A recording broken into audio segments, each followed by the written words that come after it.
देश में महिषासुर व रावण को अपना पूर्वज मानने वालों की जमात आज बढ़ने लगी है। महिषासुर और रावण दोनों ही विजयदशमी त्योहार से जुड़े हुए हैं। विजयदशमी अर्थात जीत की दशमी। लेकिन किसकी जीत, किस पर जीत, कौन जीता, कौन हारा, किसे मारा गया, किसने मारा, क्यों मारा, किसी की मृत्यु पर उल्लास क्यों, किसे मनाना चाहिए मृत्यु पर उल्लास, मरने वाले कौन लोग थे, मरने वाले किनके पूर्वज थे, मारने वाले किनके पूर्वज थे, और मारने की याद हर साल किन्हें दिलाई जाती है और क्यों। क्या मरने वालों की संतानें जानती हैं कि मृतक या वध किया गया पात्र उनका पुरखा था या उनके पुरखों की हत्या का यह प्रतीक है। ऐसे अनगिनत सवाल खड़े करते हैं मृत्यु पर आधारित जश्न के ये त्योहार, जिन पर पहले तो नहीं पर शिक्षा मिलने के बाद तर्क शक्ति का प्रयोग करने वाली नई पीढ़ी अब सवाल जवाब करने लगी है। मनुवादियों ने कहा कि कुछ मत जानो, जो कहा सिर्फ उसे मानो, पर अब जिज्ञासु प्रवृत्ति ने ऐसा कौतूहल जन्म दिया है कि पहले जानो तब मानो, जैसा कि बुद्ध कहते हैं। पूर्व में ऐसा था जैसे कि कोई शेर का बच्चा मेमनों की भीड़ में खो गया हो, जो जवान होने के साथ मेमनों के साथ रहते रहते मेमनों जैसा बोलने का आचरण करने लगा। लेकिन कालांतर में जब कोई उसकी जमात का शेर मिला और उसे एहसास कराया कि तुम मेमना नहीं बल्कि शेर हो, तो उसके अंदर का शेर सा व्यवहार उत्पन्न हो सका। ठीक ऐसे ही हजारों वर्ष पहले हमारी बहुजन आबादी व गुलामी की जंजीरों में जकड़ी होने से उसकी बुद्धि व विवेक मनुवादियों के वहां बंधक पड़ गई थी, जो शिक्षा के साथ अपने बंधनों को तोड़ स्वतंत्र होने की तरफ अग्रसर है।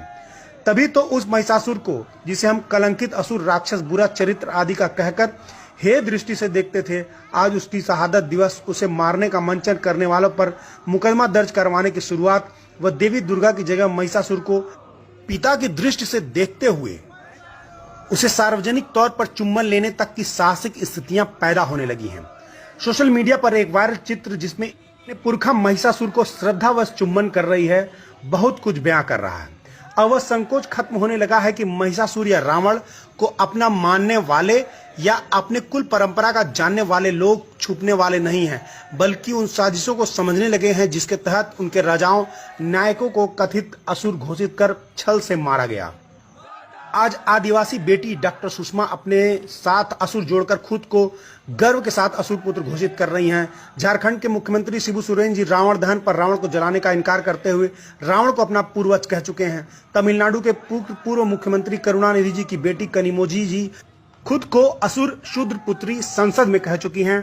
समाजवादी पार्टी के प्रोफेसर राम गोपाल यादव जी समूची ओबीसी कम्युनिटी को राज्यसभा में शूद्र कह चुके हैं। छत्तीसगढ़ के मुख्यमंत्री भूपेश बघेल के पिता जी व छत्तीसगढ़ के पेरियार के नाम से विख्यात नंद कुमार बघेल जी रावण को बहुजनों का पूर्वज बताते हुए रावण को मत जलाओ नामक किताब लिख चुके हैं, जो वर्तमान में प्रतिबंधित है। प्रख्यात लेखक सुभाष गुप्ता जी अपना नाम मुद्रा राक्षस में लिख रहे हैं। सोचने का विषय है कि वेद पुराण या हिंदू शास्त्र, स्मृतियां, रामायण, महाभारत आदि आर्य ऋषियों या विद्वानों ने लिखे हैं, जिसमें कहीं भी किसी राक्षस को व्यभिचारी, बलात्कारी नहीं बताया गया है, जबकि उन्हीं के द्वारा ब्रह्मा, विष्णु, इंद्र आदि को क्या कुछ करते नहीं लिखा गया है। इस देश का असुर राक्षस अर्थात मूल निवासी अपने स्वाभिमान से समझौता नहीं करता रहा है। वह व्यभिचारी, अन्यायी, सुरा सेवक नहीं था, फिर वह कथित राक्षस है क्यों? कोई ज्ञानी आर्यों द्वारा लिखी किताबों से ही यह बताए रावण, महिषासुर, हिरण्यकश्यप, बलि आदि बुरे कैसे थे, उनके बुरे कर्म क्या थे, तथा कथित सुरों यानी कि देवताओं के अहिल्या, सरस्वती, वृंदा, तुलसी आदि के साथ घटित कृत्य नैतिकता की कसौटी पर खरे कैसे हैं।